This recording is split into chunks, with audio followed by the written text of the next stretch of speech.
Welcome to the Savvy Dentist podcast with Dr. Jesse Green, the show where great dentistry meets great business. Listen in each week as we bring you an inspiring person who will share their story, ideas and business techniques to help you create a practice and a life you love. And now introducing your host, Dr. Jesse Green.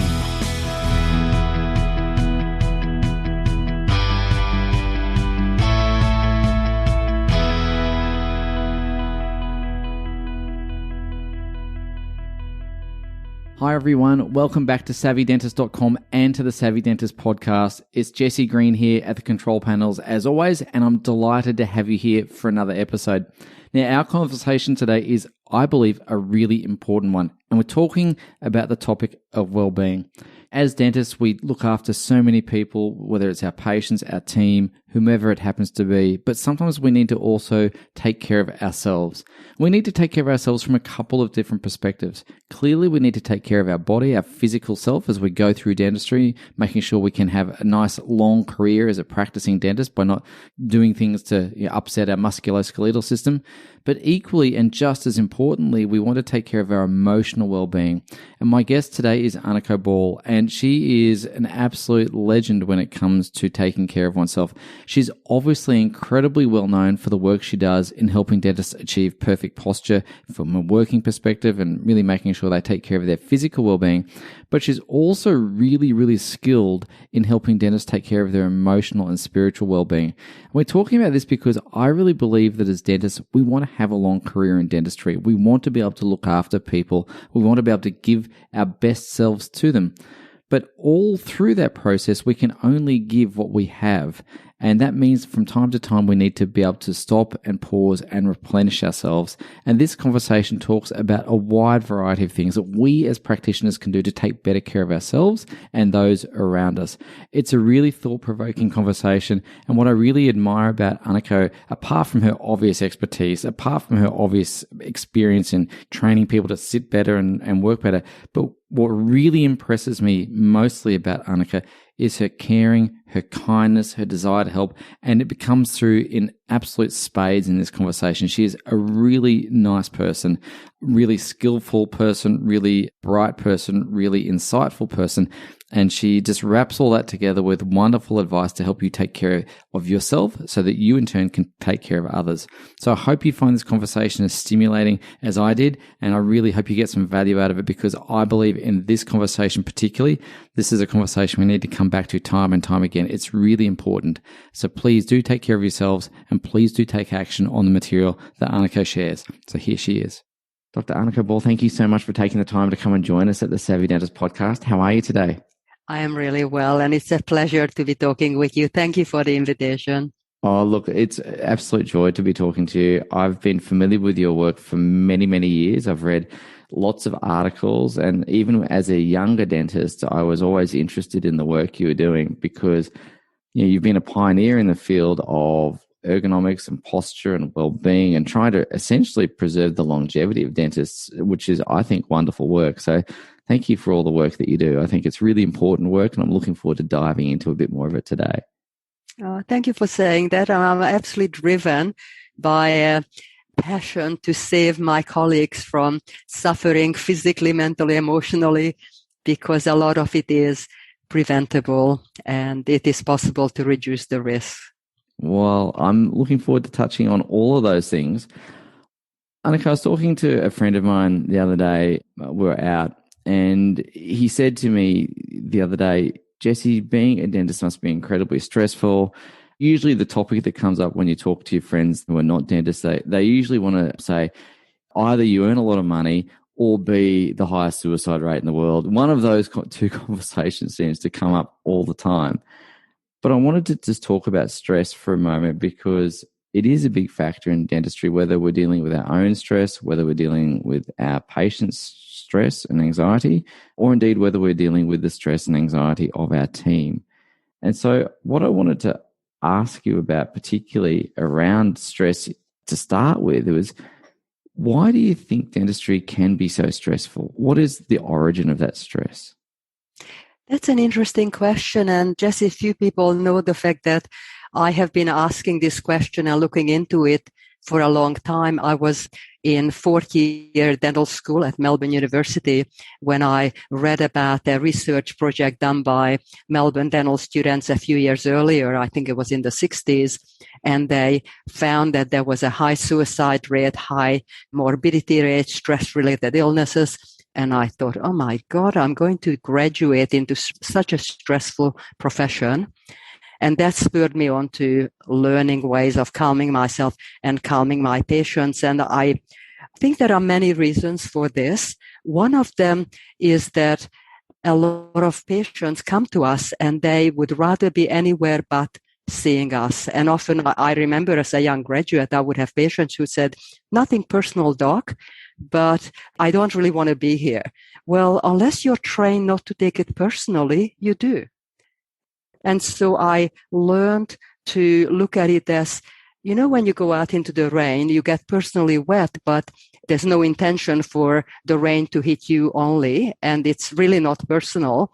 And I started seeing the fearful patient behind the mask of that statement, or often people hide their fear, the patients hide their fear by putting on this somewhat hostile, prickly, difficult facade. Underneath that, there's a frightened person. So that's helpful. And I think our friends who are not in the dental profession don't understand what it's like to see patient after patient who are very frightened and cover it up. Also, we need to do very precise work on a moving target. Any second, as you very well know, the tongue moves, something happens. Of course, when I graduated, we're using amalgam and people could bite on that. When you ask, please don't bite on it. And then there's the time. Marginal ridge goes. Yeah, exactly. And you are running late. You have an emergency patient. And the time pressure and all of that, plus we're doing procedures that we need to keep on perfecting. And then there is the business of running a business. And then there are team members or staff that do whatever they do. So it's a multi-layered conglomeration of causes. And unless we are trained to recognize very early stress signs and practice intervention, we are in trouble.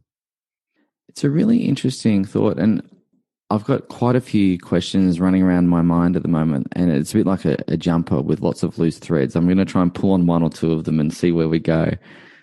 But I guess I'll start with a slightly different thought process than I thought I was going to start with. And I wanted to ask you, we understand these layers of stress, and I agree, it's very multifactorial, very layered, lots of things coming at you. And I wanted to ask you, because we live in the modern world now, we're almost wearing stress. You know, I'm so stressed is almost a badge of honor. Clearly, we know it's not great for one's health. We understand that. So I don't know if there's any studies, but are dentists relatively more stressed than other groups in the population, or is it just a perception? Great question. I can't answer for certainty, but what I do know is that every so often when there are new studies released on the rate of suicide or stress or burnout among various professions, we seem to be very high on the list, whether it's number one or number two. I know that when I graduated, psychiatrists were on par with us. So yes, it is. I don't think it's just a perception, and it's nothing to be proud of. In fact, It's something that's very harmful to our well-being at so many levels and the quality of our lives. Absolutely. And the irony of the psychiatrists being on that list is hard to escape as well, isn't it? The people who are meant to be looking after other people's well-being, much like dentists, we spend our lives looking after others, and we're the ones who take on other people's issues and feel the stress from that. There's a certain sense of sad irony around that. I wanted to ask you about stress signs, because there's obviously a baseline level of day-to-day living stress, but then that can go beyond, you know, what is normal, what is healthy, what is going to help us drive forward in our life. What are the signs around stress that we might identify first of all as we're going through this layering process, you know, because we can accommodate, but what things might we be accommodating, or what might we be experiencing that we think this is a little red flag I need to pay attention to? Yes. Well, unless you notice that something is going on, it's a little bit like if you don't have a smoke alarm, to alert you to the fact that there might be a fire, you don't know to call the fire brigade or pull out the fire hydrant. And I'm a metaphor person, so I like to talk in terms of recognizing the smoke alarm for yourself when you are stressed. And the only way you can know the contrast is, first of all, know what you feel like, what your body feels like, because the body gives you signs. It's like a barometer of how you feel when you feel good. So I get people to notice what their throat, chest, palm, breathing is like, what their face looks like. For example, when you look into the rear vision mirror in the car, and then notice what all of those are like when, let's say, you're driving down a freeway and suddenly a car drives in front of you in the same lane without indicating. We all know what that feels like. Can you think of what that feels like for you? I can, because I experienced it this morning. Right. So what did you notice? Because this would be universal, I would say. Oh, I noticed my heart rate went up. I noticed that I was on edge. I actually noticed, a bit embarrassed to tell you, I actually noticed I got a bit angry too. I was a bit frustrated. Come on, man, don't do that. And then I had to calm myself down and go, Jesse, just settle down a little bit. And anger is response to something that's happened. And that's okay. However, you don't want to act on it. And some people do, and that's road rage. Sometimes people will notice that they'll get a sweaty palm. There might be butterflies in the stomach, for example, before giving. If you're not into loving public speaking, then you know what that feels like. So these are the various signs that I ask people that I train in this, in stress reduction techniques and skills. Get familiar and know the difference, because once you know that any of these signs are and symptoms are happening, then that will alert you. That's your smoke signal that it's time to do something. And it's a little bit like the air conditioning. When it's hot weather, you don't wait until it's 40 degrees in your office or home before you turn on the air conditioning. You turn it on when you notice that you're feeling a little bit warm and sweaty and uncomfortable. And the same with intervention and practicing calming and stress reduction techniques. The earlier you notice something's going on, the better it is for you to then reduce that. I really love the early warning system. I like metaphors too, by the way. I think metaphors are great. And I kind of think of the whole tsunami metaphor. Obviously, we've seen lots of countries have some issues there. They've now got all these early warnings. And the reason I like the tsunami is sometimes for me, if I'm feeling stressed, it feels like a wave of emotion coming over me. And that's why I like that metaphor. It feels like a tsunami of stuff coming towards me and feeling overwhelmed and all the rest of it. I want to change gear just for a second. I will come back to that train of thought, but your background is really interesting. If I'm not mistaken, you grew up in Hungary, came to Australia as a teenager, obviously went through university a few years ago like I did, because I know we both did amalgam. So I know that we're dating ourselves as we say that. Probably the younger dentists are going, amalgam, what is that? You know? I do remember those days of testing the occlusion and the marginal ridge breaking and all that sort of stuff. But I also remember around at university in particular, I always felt, and I don't know if you ever had this, and maybe it might just be unique to me, but I always felt at university when I was getting my work judged by the demonstrators, it was either perfect or wrong. It was very binary. It was great or it was wrong. And do you feel, Anikó, that dentistry trains us to find fault is where I'm going with this? We see fault before we see what's right. And I don't know whether that's just me and my nature. I can see all the things around me, but I can focus in on that one thing that's not quite perfect. I wanted to ask you, do you notice that in dentistry as well? Well, in my own training, we never even got good, let alone perfect. Everything was wrong. Well, yeah. And a lot of time we weren't even taught how to do it. We were sent off to the library to read up on it instead of being shown. Yes. I won't say any more about my training. Okay. Yes. So, yes, I definitely know it in myself that I was always looking for what's wrong. And even when something was really right, and my colleagues who saw my work or my patients would acknowledge and compliment me, I wouldn't actually let it in because I had such a loud inner critical voice in my ear that literally nullified any acknowledgement. And for a long time, nothing was good enough. And that caused me a lot of suffering. And I had to learn how to overcome that. And that's not to say that I didn't want to aim, and I don't recommend aiming for excellence. Of course. However, listening to that inner critic and whipping ourselves for not being perfect is a recipe for suffering. Do you think, Anikó, that we take that perspective into a non-dental life as well? Do you think that we carry those traits into our personal lives? Absolutely. I did that with my mothering. Even though I am a great mother, but I was always looking for any imperfection.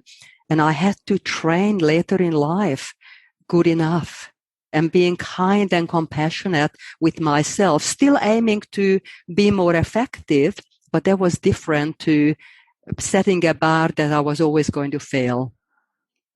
Good enough is so hard, though. I don't know about you, Anikó, but I find it's taken me, I'm turning 50 this year. I seem to be referencing this in a lot of my conversations, but for me, that 0 birthday has brought about lots of reflection. And obviously, as you go from being a young dentist in your 20s through your 30s and 40s and now in my 50s, is you notice some of those things changing. Perspectives change, your values change, not values, your priorities change. And it's taken me, I think, until now in my life to be able to embrace good enough. And so for those people who are a little younger than me, probably quite a lot younger than me, who may not yet have embraced good enough as being okay to contend with, how do you think it would be helpful to describe that feeling of good enough and being at peace with it? And then equally, how do you adopt that in your life? That's a great question. And by the way, let me tell you, life doesn't begin until after 60. So you have a lot to look forward to. Well, thank you. I'm looking forward to that too. Yes. So this is a very interesting thread to take apart.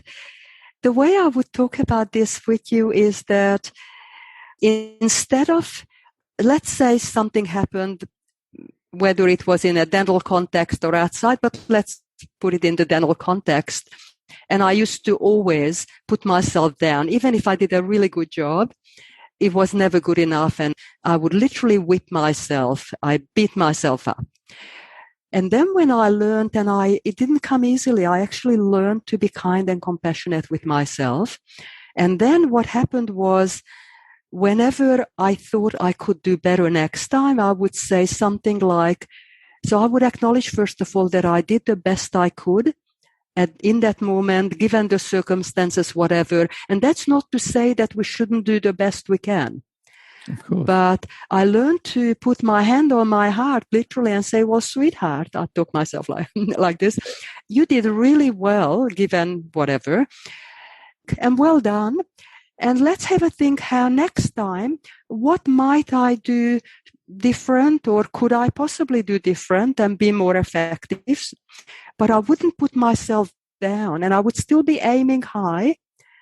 And that is the difference between beating myself up or good enough, acknowledging myself, accepting and being respectful to myself. I was really disrespectful to myself when I was beating myself up, because none of us want to do a bad job in anything, especially in our work. We're so committed to doing good work. And life has become much sweeter since I'm doing this in every aspect of my life. I set myself high standards, but in a kind way, a loving way. I learned to love and respect myself. And that was not an overnight process. No, definitely not. And because a lot of people listening to this show are going to be owning a dental practice as well, is it fair to say that until we can really be kind to ourselves and love ourselves, it's very hard to exhibit that for others as well? I guess what I'm trying to say, what I'm trying to ask is, I know in my life, the perfectionism that I've had, which there's a lot of nature, a lot of nurture that led to my perfectionism, it served me in lots of ways, but it hindered me in other ways. And one of the ways it hindered me was my expectations of others were potentially unrealistic as well. As much as I would with myself, I'd be expecting other people to meet impossible standards sometimes as well. So I wanted to ask about how that practice of self-care and speaking nicely to yourself, how that can impact on your leadership of your team and what it looks like when it's done well.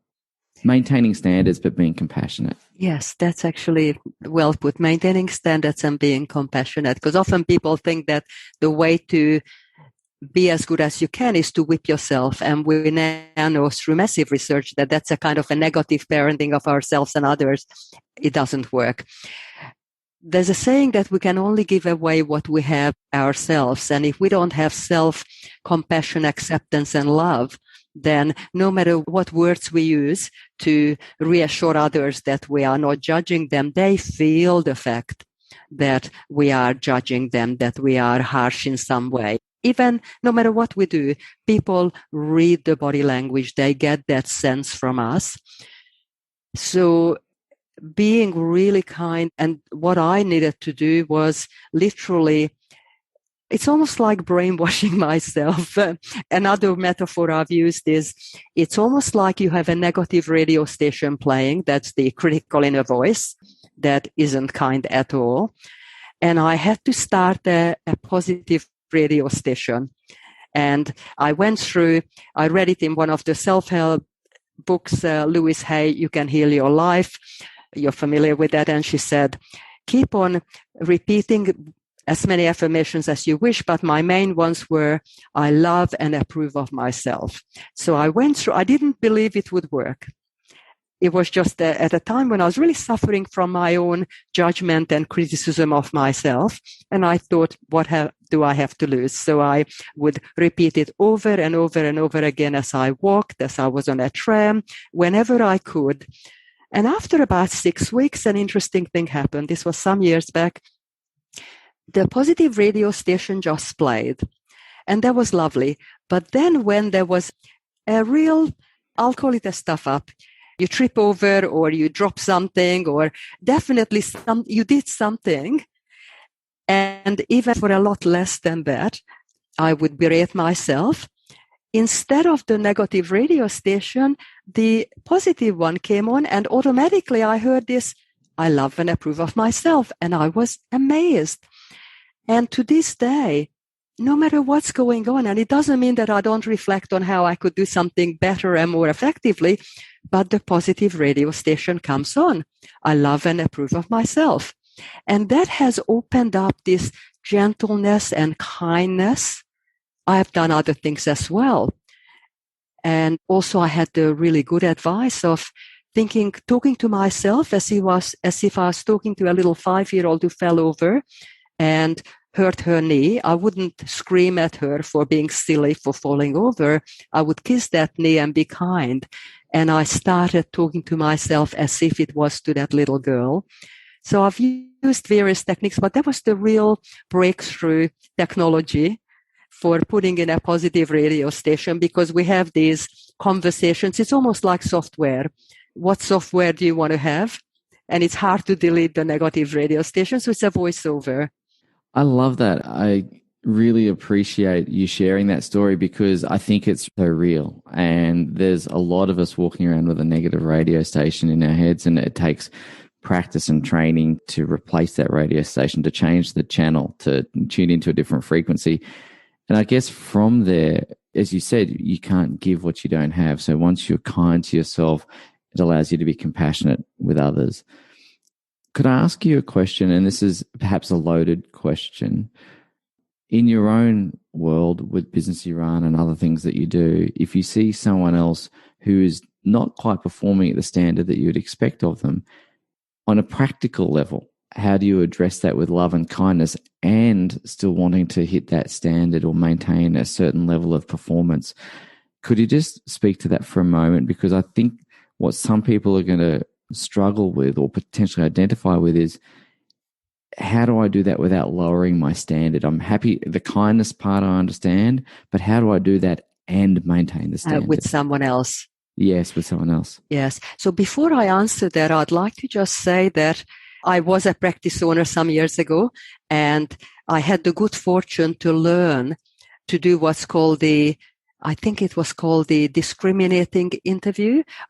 So what I learned was that some lovely people weren't right for the job, or some people who on paper had a wonderful CV didn't actually like people, and they don't belong into a dental office unless they do admin away from patients. So the first question is this person right match for the practice? Because I've seen that time and time again. If that person isn't, I would just say, and I had to do a lot of that once I learned that we had a whole lot of people who weren't right for the practice. And I just tell them what a wonderful person you are. However, and I'm happy to recommend you in areas that suit your skills. However, this is not a match or whatever way. And people don't like hearing that, but there are some skills that you cannot teach. And yes, as you would know. So it's important for practice owners to distinguish and decide whether the person that isn't quite performing as they would like to, are they actually working in their strengths? Because often they're not. Now, if they are working in their strengths, then I find that just sharing my passion and my intention for what I'm doing, and I'd love them to work with me on that. And I wondered whether they feel comfortable in doing that, or is there anything that perhaps stops them from doing that? Is there something in their personal life? Sometimes people come to work and they're leaving behind a very ill partner or parent, or there's a whole lot going on and they can't do any better. So I might have a conversation, and I find that by sharing about myself or talking about somebody else that's called one step removed therapy, a story about somebody. It can even be made up. Because sometimes it's too confrontational to ask a direct question, is there something going on in your life? Rather saying, I have worked with dental assistants who tried their best. However, they had so much going on outside the clinic that they were struggling to perform the ways that I know they were capable of, which then opens the door for them to share, well, actually. So it's a kind, loving, and spacious conversation. However, there is something else that I do, and I do this, by the way, I did this before this interview, and certainly before I run a workshop, a presentation, or having this kind of important conversation, is that before I approach anything like what I listed, I actually do a little, I might do a mini meditation, or just express a wish and an intention for my ego to step aside. I call it a preparation meeting with myself, where I say, may I be of service, may I be of contribution, may I be a space for compassionate listening, may my ego step aside, so that I approach with that intentionality, which I found every time that it changes things. If I go into it without preparation of that kind, it might only take me a minute or half a minute. I might stay in my car before I get out of my car and go into an important meeting and do this. And people have told me that even though the conversation might have been tricky or difficult, they really felt that they had space to be and they were accepted.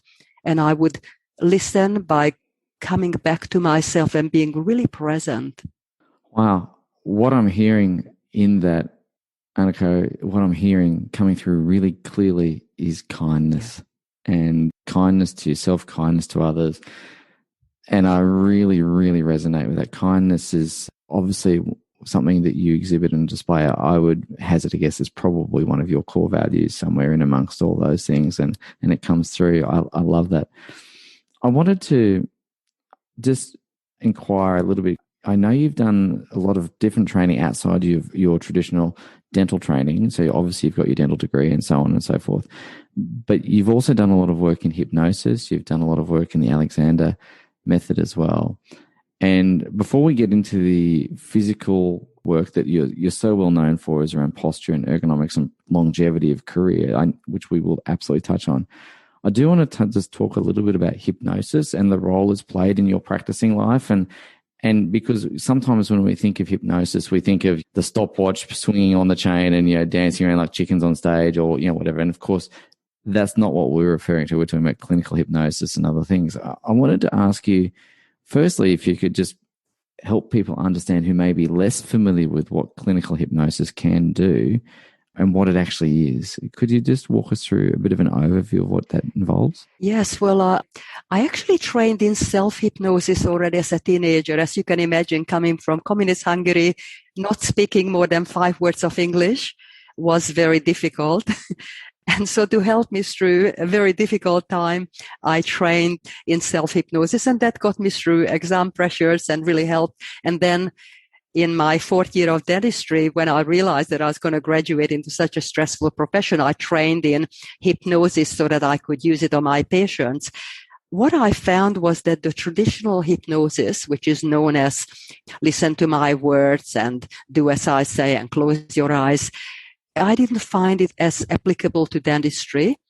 Fortunately, a couple of years after graduating, and I was about to walk away from that kind of very traditional hypnosis, I came across an indirect or conversational hypnosis based on Milton Erickson, the famous American psychiatrist who was the father of this approach. And that's what is really easy to use. And I actually teach this to dentists within my courses because, for example, now if I slow my speaking and I have gaps and my voice tone is like this, that in itself is very, very relaxing. So you can talk. Can you sense that there is just talking like this? Can. Yeah. And I actually felt myself sink into my chair a little bit more. Exactly. So, and I'm really emphasizing this because some dentists ask me if they should do a hypnosis training course, and I say, don't bother, because I can now teach in a short time that just slowing down, having pauses, it's called a pregnant pause, and next to the patient's ear, I would take an audible breath and sigh it out. That is so calming. The only downside is that the dental assistant might go into a trance. And that happened a lot. And there are some really simple ways of telling a story to a patient and getting them to visualize things that absolutely make the dental experience very pleasant. So you can use your voice. And in fact, anytime, even in a meeting, if the whole meeting is heated and everybody is shouting, if you start speaking a little bit slower, it brings the temperature down. Okay. So I have some very simple techniques that I no longer call necessarily hypnosis unless we call it, and it is conversational hypnosis. You're using your voice tone, your pacing, your breathing, and storytelling as tools for making the person more comfortable. And often my patients would say, I should pay you double, one for my dental treatment and one for the relaxation. And of course, they can take away tools to use in their own lives. I think that's fantastic. I can't let the conversation move on without reflecting back on what we started on, talking about hypnosis. When you came to Australia, you said you had 5 words of English. And I just wanted to ask you, this is my own personal curiosity, how was that experience and what led you to learn that self-hypnosis to get you through that? Because did someone introduce you to that, or did you stumble across that yourself? I'm curious. That's not in my, well, I'm not sure, but I would imagine that's not a typical teenage experience to discover hypnosis at such a young age. No. Well, I had a very difficult background, and coming from communist Hungary, and there were a lot of deaths in my childhood, and then capitalist Australia, it was very difficult, and I was suffering. And then I saw a movie called, I think it was The 3 Faces of Eve, something about multiple personality disorder, and the psychiatrist in the movie used hypnosis. And then I picked up a book in a bookstore on self-hypnosis, and I thought this could help me. I needed to help myself because I felt like I dropped in from Mars into Melbourne, and it was really tough. Learning English was not as difficult as somehow fitting in and dealing with everything. So for example, I hated chemistry and physics, and I had terrible teachers.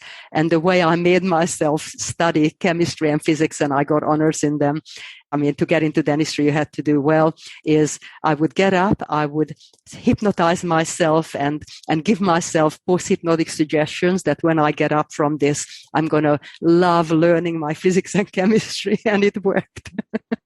Wow.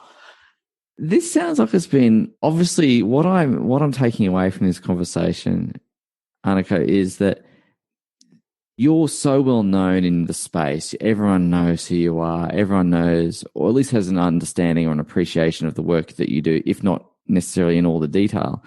But what I'm hearing is this is the culmination of a lifelong process here. This is not, I just learned a couple of things and went out and started teaching them. This has been a journey that you've been on for many years, since you've been a teenager. Yes. It's really, really interesting, that depth of experience. And I guess the other thing I wanted to ask you around this, and this is a question I had not planned to ask, and if it's not okay to ask, I'm okay if you pass on it. But I wanted to ask you about processing trauma, because you mentioned to me that you'd left hungry, there'd been lots of deaths in your family, and for anyone, that's traumatic. But as a teenager, that's probably, you haven't quite developed. Perhaps the frontal lobe is still under development. Perhaps the brain is still growing, developing, emotions are still being figured out. There's a lot of people in the world that will have been through some traumatic experience, perhaps not as significant as that, but a lot of people carry around trauma. How can we use these skills to process that and move forward through that? I understand that psychology is perhaps not your background, but I'm just interested to know your personal thoughts or views on that. Thank you for asking that question, and I'm happy to answer. Although I'm not trained as a psychotherapist, I've actually looked into a lot of healing, and I did a lot of healing of my own trauma. And in fact, my loss and death started happening when I was 6 years old. And back then there were no trauma therapists. Grief counseling wasn't known, and certainly not in Hungary. And it was much later in life that I learned grief. Actually, I am a trained grief counselor, loss and grief counselor, and I did a lot of my own healing. So I recommend to anyone. Even sometimes people think that you have to have major traumas, and many of us have major traumas. Sometimes even the smaller traumas, if they weren't talked about at the time, if no one actually recognized that you were suffering, and often we don't recognize, and we just learn to push on and get on with it and put on a mask and stiff upper lip, then the trauma is sitting in our cells. In fact, a lot of researchers are now saying in mind-body medicine that your biography becomes your biology. So that it's sitting in the cells, in the cellular memory. And for that reason, just talking about it later on is not enough on its own, because that's just going around, and that is helpful, talking about it, but that's in the mind. The trauma is actually sitting in the body. So somatic psychotherapy, which is talking and also working with what's stored in the body, is an important way to heal past trauma and to be recognized. And there's a lot of work being done, and there is a growing number of somatic therapists and trauma therapists these days everywhere. And I recommend that kind of healing. And I did a multitude of that, some with someone's help, a lot of it with having read books and listening to lots of workshops and podcasts and various ways using Western and ancient Eastern wisdom to release all that so that I can live in the present. Because whatever is sitting in our system does drive us without us realizing at an unconscious level. And we don't have the freedom to be. Thank you for answering that. I really appreciate you taking the time and being open to that, because I think that there's a lot of people, as you say, carrying around various degrees of trauma. It doesn't have to be major, but I think having some skills and some places to turn to or some resources to look for helps a lot of people. You gave me a really lovely segue a moment ago, and with your permission, I'm going to take it. And you mentioned that your biography becomes your biology. And so I guess this is our segue into the physical work that you do with posture and other things as well. We're carrying stress around. It no doubt shows up in our posture. It no doubt shows up in how we carry ourselves. So I wanted to ask you about the physical elements of dentistry, just as a little bit of background without boring you or our listeners too much. When I was a younger dentist, I had frozen shoulder. I was recommended to have all sorts of shoulder surgery, and I ended up not having that and doing yoga instead and trying to get my mobility back through that. But I think it would have been very easy for me to have gone down that path, and goodness knows what may have happened as a result. It might have all been fine, might not have been. But I was 34 or 5, I think, maybe 33 even when that happened. And so I was really only 10 years into my career. And that's not much of a career if you're getting those kind of muscular-skeletal issues. And I was very seriously thinking I might have to give up dentistry at that point. Do many people have that experience, or is that just one-off? I wish I could say it was one-off. Unfortunately, what I'm finding is that the dentists who are contacting me desperate for help and contemplating leaving the profession, not because they don't love it, but they don't think they can continue for the reasons you spoke of, who are in a lot of pain, are getting younger and younger. I expect that the older dentists to flock to my courses, and it's actually the very young dentists, and even dental students are contacting me. So there is a massive problem. And I believe the reason is that when we learn to do what we do on a tooth in our patient's mouth, we don't learn. Perhaps there is a dental school somewhere, I'd like to think, but I don't know if there is, where students learn how do you get your pair of hands, eyes in there so that you can do your work, and what should you do and not do with your shoulders and spine to reduce the risk of injury. So like everyone else, I remember twisting myself into a pretzel, not giving a moment's thought to my body, to myself. It was almost as if I was a disembodied pair of hands, eyes, and brain. And I delved in and did the work. And then, of course, it gets worse as you go into private practice and time pressure and running a practice. And so I was in pain from the time I was a dental student. And this is what I see. And something that you may be shocked to hear is that it seems to me that young dentists are in more pain earlier than the older dentists, which I believe is due to two reasons. One, magnification loupes. They have to buy magnification loupes while students, and they are not designed properly. And also, most of them have been bending their spine down towards their mobile phone from a young age, even before they got into dental course. And the spine is not designed to do that. Yeah. And possibly a third reason that perhaps the dental students are not as active in outdoor sports as some generations ago. I think that might be a part of it as well, but it's more the first two reasons. So we have a massive problem. It's really interesting, and I don't know if this is a factor or not, Anikó, so please open to you saying, no, Jesse, you're speaking through your hat. We joked a moment ago about you and I doing amalgams and all the rest of it. Amalgam was a very forgiving material compared to some of the more modern materials. Do you think the changes in material science and techniques is having any impact in that problem of musculoskeletal issues at all?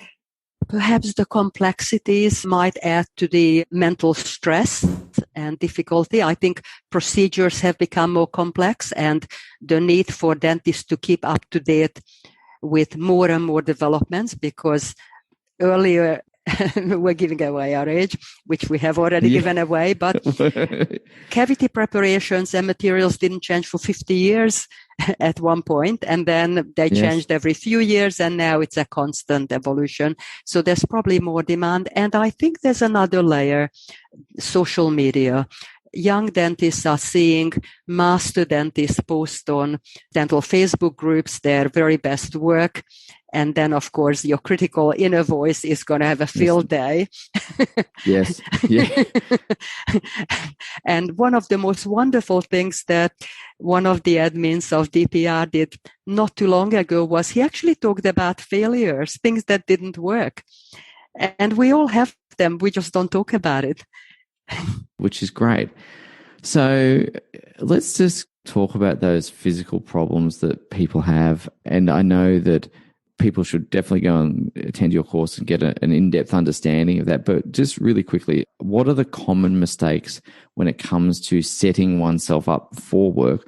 What are the most common mistakes that people make? Is it, as you say, the magnification? Is it sitting in a chair properly? Is it the type of chair?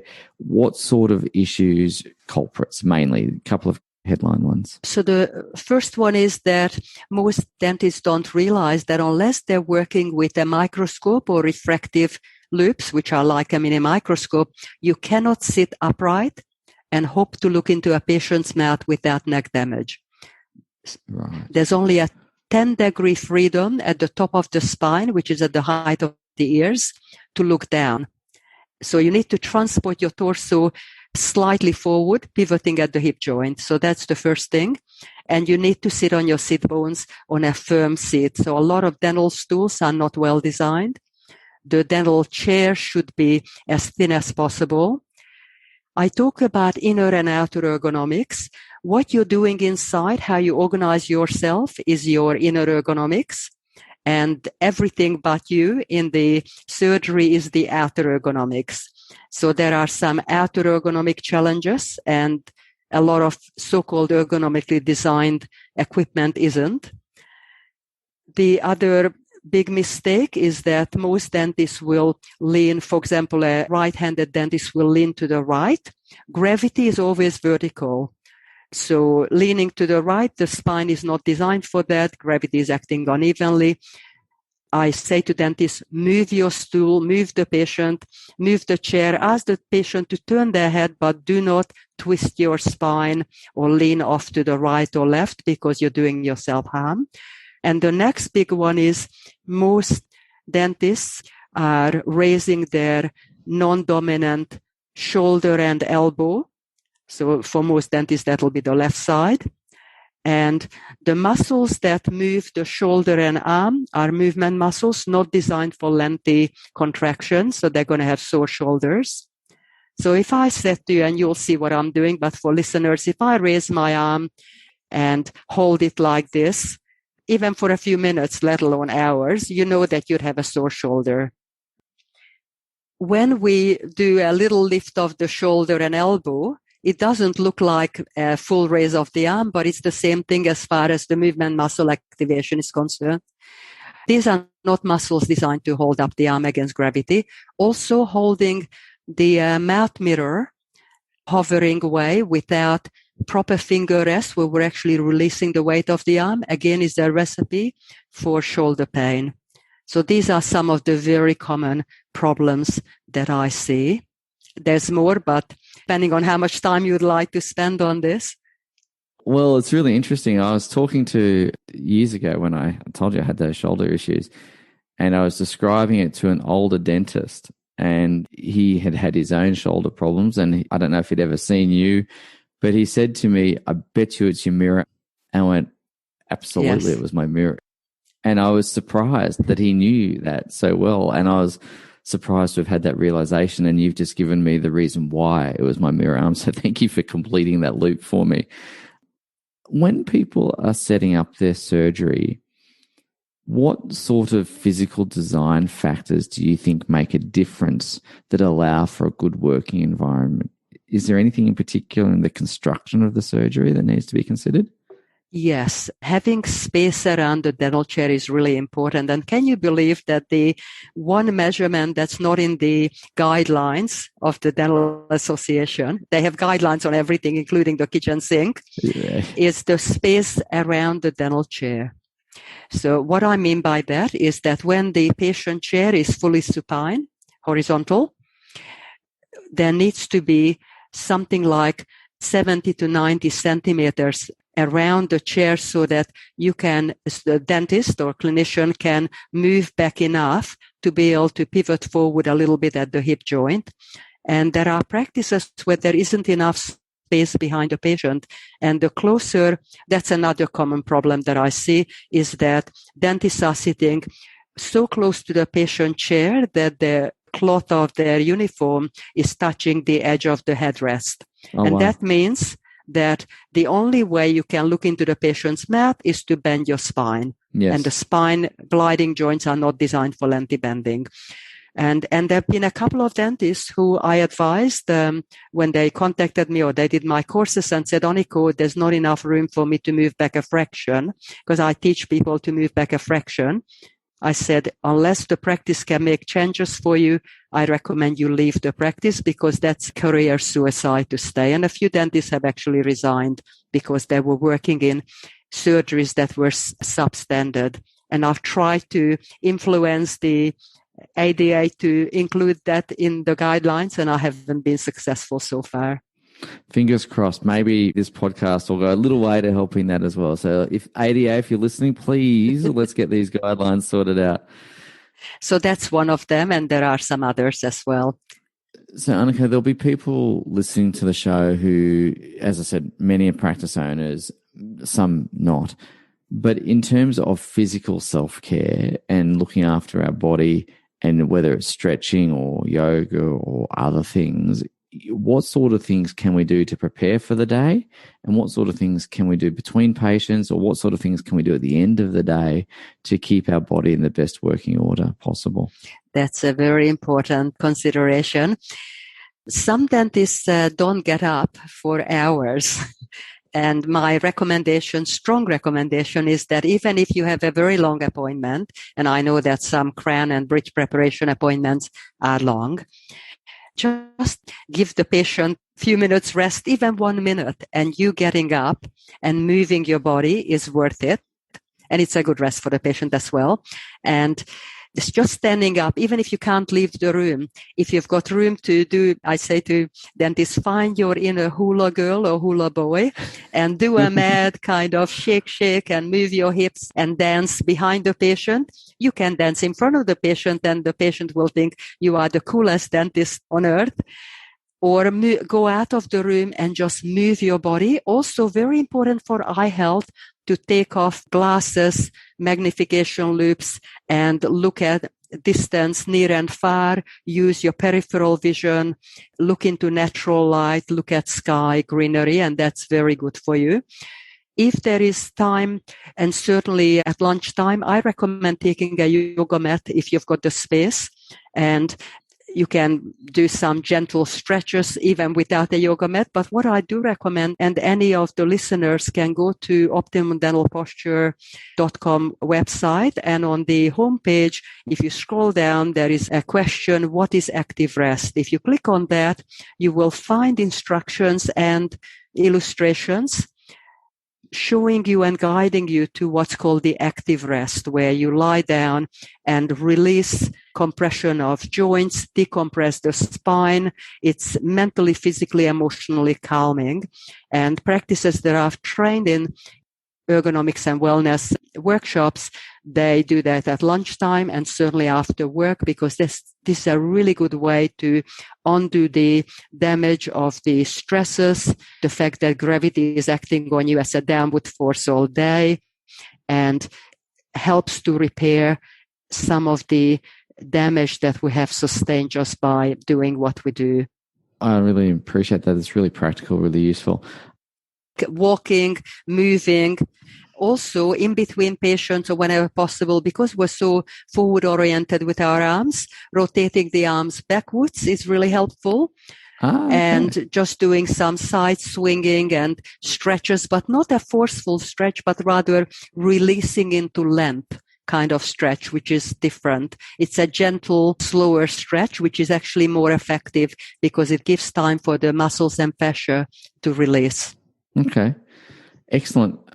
If we get these things right, if we can do these sorts of exercises, practice the physical self-care coupled with the mental well-being that we spoke earlier about, is it fair to say that we are now helping to alleviate a lot of those stresses and strains that we spoke about at the very top of the podcast when we spoke about, why people are so stressed, where's the origin of it? Is it fair and reasonable to say that if we can handle those things, we're going to increase the longevity of someone's career, or at least put them in the best possible chance of having a long career? Oh, absolutely. And I need to tell you that in 2019, I was presenting at the Adelaide Congress, and I gave a topic, overcoming and preventing occupational chronic pain. And the organizing committee changed that to inner ergonomics, a practical recipe for career longevity.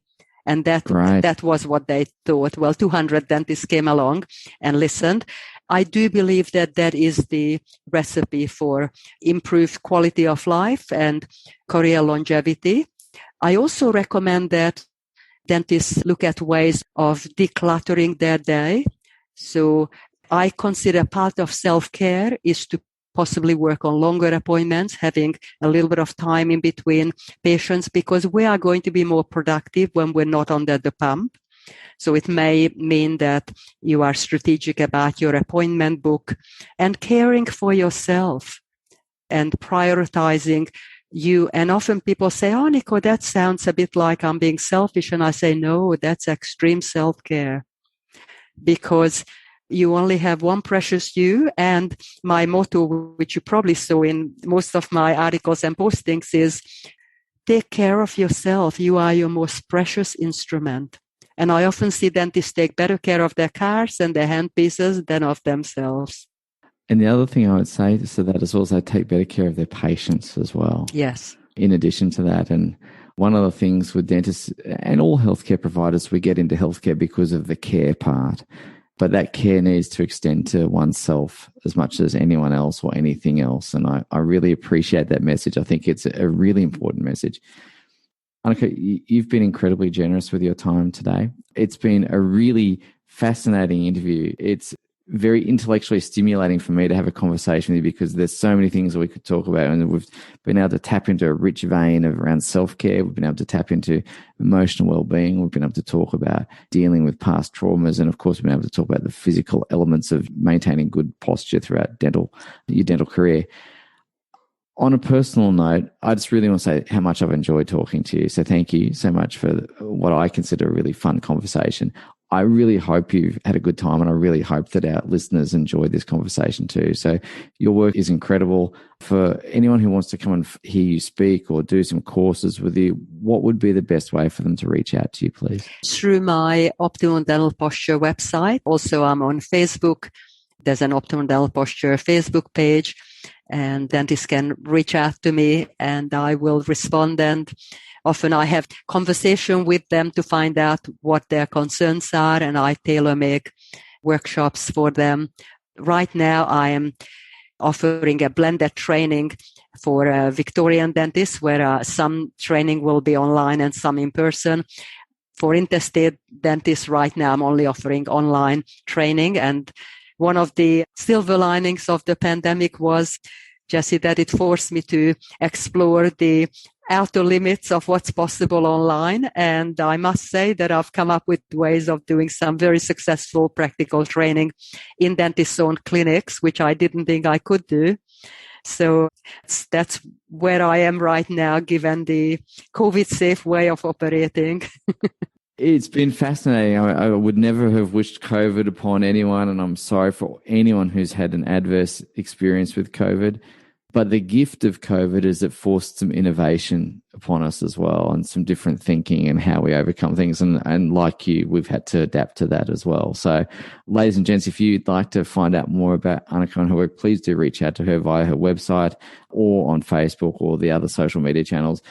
I really commend her work to you. And if you want to have a long career in dentistry, if you want to have a fun and enjoyable and sustaining career in dentistry, I think you just got to do this stuff. I think it's a non-negotiable. I think you just got to get on and do this stuff. So, Anikó, thank you once again for being part of our conversation today. Oh, thank you, Jesse. I've really enjoyed talking with you. Thank you.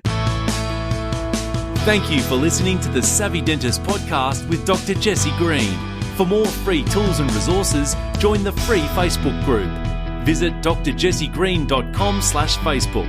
And for more episodes, visit drjessegreen.com/savvydentist.